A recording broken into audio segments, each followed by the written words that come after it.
if you look at the resume, statistically, it'll be the best in the history of the game. But that doesn't make him the best player. Far from it. I still look at LeBron. People bring up Bill Russell, and Bill Russell has the most titles. He's the greatest winner in team sports, but he's not up there. If you saw him play, Russ was a wonderful defensive player and wonderful team player, but he wasn't an offensive juggernaut. He wasn't a good shooter. He was just whatever you needed, it felt like he was going to be able to do for you. But his defense, great team, and they won. But he won in college, won in the Olympics, he won in the NBA. But as far as great players of all time, he wouldn't be up there for me. Decorated, yes. Player you want on your team, you want to play with. But, Wilt's a better player than Bill Russell. Bill Russell's more accomplished from a team perspective, but Wilt Chamberlain was unbelievable individually, statistically. And then Michael is going to be in there, and then you're going to have other players. Is Magic in there above LeBron James? Is Kobe in there? Bird? Like, where do you go? Where's Tim Duncan? Because Tim Duncan has numbers and has titles. So where do you put him in there? And it's still fluid, but, LeBron's going to end up one of the top 5 players of all time, and rightfully so. He should. But he's going to end up top 10 in steals. He'll end up top 15 in three-pointers. Maybe the greatest scorer of all time, and he's going to be 7th all-time maybe in assists. I don't want this to turn into who's better, because just because you surpassed Michael Jordan on the all-time scoring list doesn't make you better than Michael. So does that mean Kobe is better than LeBron because he's ahead of LeBron on the all-time scoring list? Is Karl Malone better than him? See, I love having discussions, and I know they morph into arguments, but I like a discussion where you talk to reasoned basketball fans, historians, who can give you perspective on this. Because there's nobody better than Michael, because I saw him when he needed to, that he won games. He didn't lose games. He didn't lose games that mattered. The ball was in his hands. He didn't shy away. He went after it. He won games. LeBron has been brilliant. He's been spectacular. You grow up in a single-parent family. You didn't grow up with money. You got out of, Akron, Ohio. You made something. You didn't go to college. You become a successful businessman, a family man. There's a lot of great things about him that I look at. I don't just look at what are you like as a basketball player. LeBron has become more than that.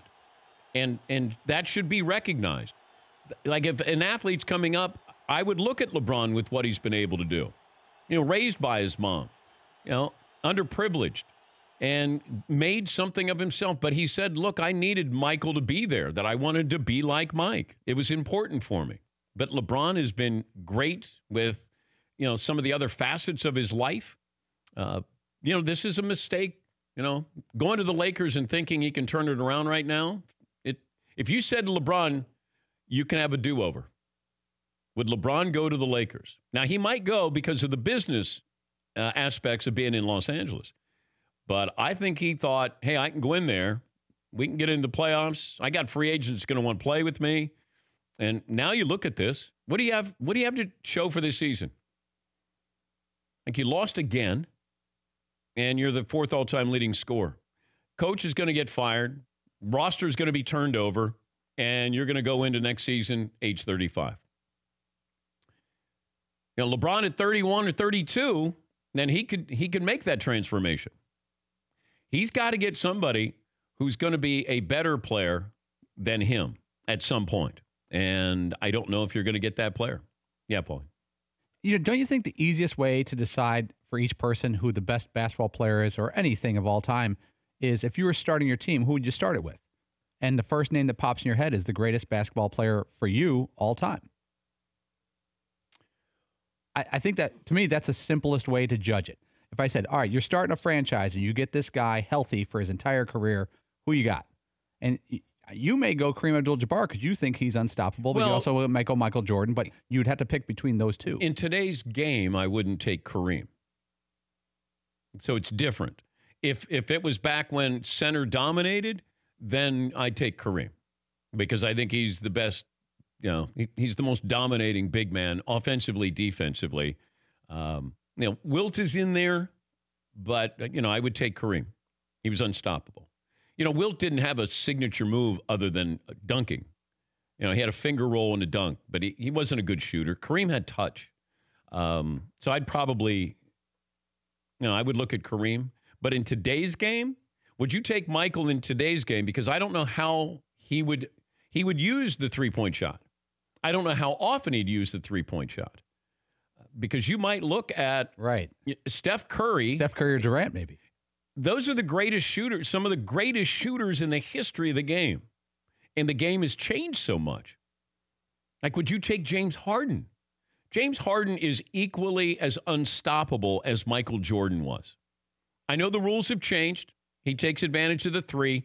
He shoots the same number of free throws that Mike did when Mike led the league in scoring average in, 37 a game?